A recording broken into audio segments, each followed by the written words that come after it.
નમસ્કાર, હું નીતિન પટેલ. તમે જોઈ રહ્યા છો સમાચાર મેં આગે ન્યૂઝ. હવે જોઈએ આજના સમાચાર.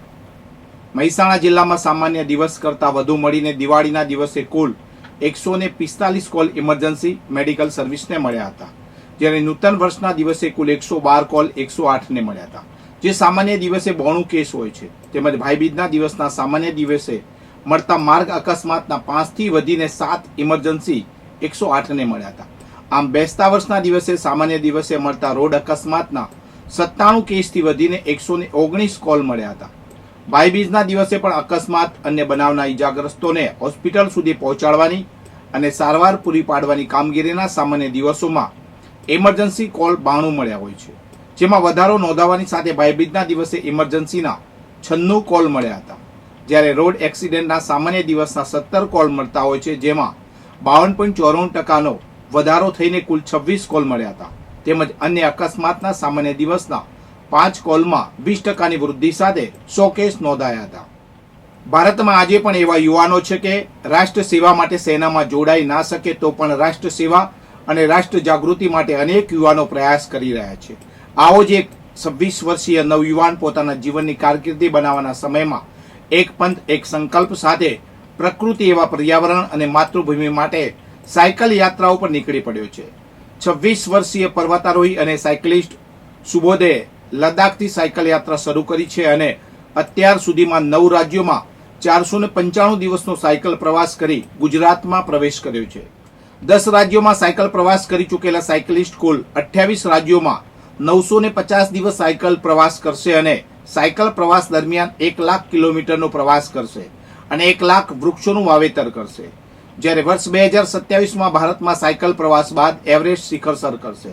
આમ સુબોધ નામનો 26 વર્ષીય યુવાન પર્યાવરણ સંરક્ષણ, ફિટનેસ અને માતૃભૂમિ માટે સમર્પણ ભાવના સાથે સાયકલ યાત્રા 10 રાજ્યોમાં કરી છે અને કુલ 28 રાજ્યોમાં સાયકલ પ્રવાસ કરશે. મહેસાણા જિલ્લામાં તાજેતરમાં પડેલા કમોસમી વરસાદને કારણે ખેડૂતોમાં ચિંતા વ્યાપી ગઈ છે.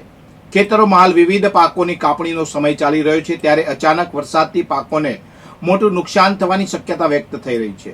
કૃષિ વિજ્ઞાન કેન્દ્ર મહેસાણાના વરિષ્ઠ વૈજ્ઞાનિક ડોક્ટર રમેશભાઈ પટેલે આપેલી માહિતી મુજબ હાલ કપાસ, જુવાર, શાકભાજી અને રીંગણ જેવા પાકો વરસાદથી સૌથી વધુ અસરગ્રસ્ત બની શકે છે. મોટાભાગના ખેડૂતોએ ખરીફ સિઝનના પાકો કાપણીના તબક્કે રાખ્યા છે. ખાસ કરીને કપાસ અને જુવારના પાકોમાં જો વરસાદ ચાલુ રહે તો ભેજ વધવાથી ફૂગ અને રોગજન્ય તકલીફો સર્જાઈ શકે છે, જે ઉપજ અને ગુણવત્તા બંનેને અસર કરશે. બીજી તરફ પશુપાલન માટે કાપીને પાથરા પડેલા ઘાસચારામાં પણ ભેજ ભરાઈ જતા તે બગડી શકે છે અને પશુઓ માટે પણ અયોગ્ય બની શકે છે. મગફળીના પાકમાં સૌથી વધુ જોખમ રહેલું હોવાનું તેમણે જણાવ્યું હતું. મગફળીના હાલમાં પરિપક્વ અવસ્થાએ છે અને મોટાભાગના ખેડૂતોએ પાક ખેંચીને બહાર કાઢીને સૂકવવા માટે ખેતરમાં મૂકેલો છે. વરસાદ પડતા મગફળી ભેજ લઈ બગડી જાય છે અથવા તો ઉગી જાય છે, જેનાથી ગુણવત્તામાં ઘટાડો થાય છે અને બજારમાં ભાવ ઓછો મળે છે. તે જ રીતે ગવાર અને કઠોળના વર્ગના પાકો, અડદ, મગ વગેરેમાં પણ નુકસાન થવાની શક્યતા છે. કાપણી બાદ પાથરા પડેલા પાકો જો ભીંજાઈ જાય તો તે ઉગી જાય અથવા તો ફૂગ લાગી જાય છે, જેને કારણે ખેડૂતને સીધી આર્થિક ખોટ થાય છે. મહેસાણા જિલ્લામાં છેલ્લા એક અઠવાડિયા દરમિયાન અકસ્માતના કેસોમાં સતત વધારો થયો છે, ત્યારે એક વધુ એક અકસ્માતની ઘટના મહેસાણા તાલુકાના હેબુઆ ગામ પાસે સામે આવી છે, જેમાં જગુદર ગામના એક સગીર અને એક યુવક બાઇક ઉપર નુગર જતા હતા, ત્યારે ટેન્કર ચાલકે અડફેટે લેતા બંનેને ગંભીર ઈજાઓ થઈ હતી, જેમાં ગણેશજી ઠાકોર નામના સગીરનું સારવાર દરમિયાન મોત નીપજ્યું હતું અને એક યુવકને ઈજા થઈ હતી. સમગ્ર અકસ્માતની ઘટનામાં મૃતકના પિતાએ મહેસાણા તાલુકા પોલીસ મથકમાં ટેન્કર ચાલક સામે ફરિયાદ નોંધાવી છે. અકસ્માત બાદ બંનેને એમ્બ્યુલન્સ મારફતે બંનેને મહેસાણાની લાયન્સ હોસ્પિટલમાં સારવાર માટે ખસેડવામાં આવ્યા હતા, જ્યાં ગણેશજીને વધુ સારવાર માટે આઈસીયુમાં એડમિટ કરવામાં આવ્યા હતા. આ દરમિયાન ગણેશજી વેન્ટિલેટર પર હોવાથી તેઓને વધુ સારવાર માટે પાટણ ધારપુર હોસ્પિટલમાં ખસેડવામાં આવ્યા હતા. આ દરમિયાન તેમનું મોત નીપજ્યું હતું.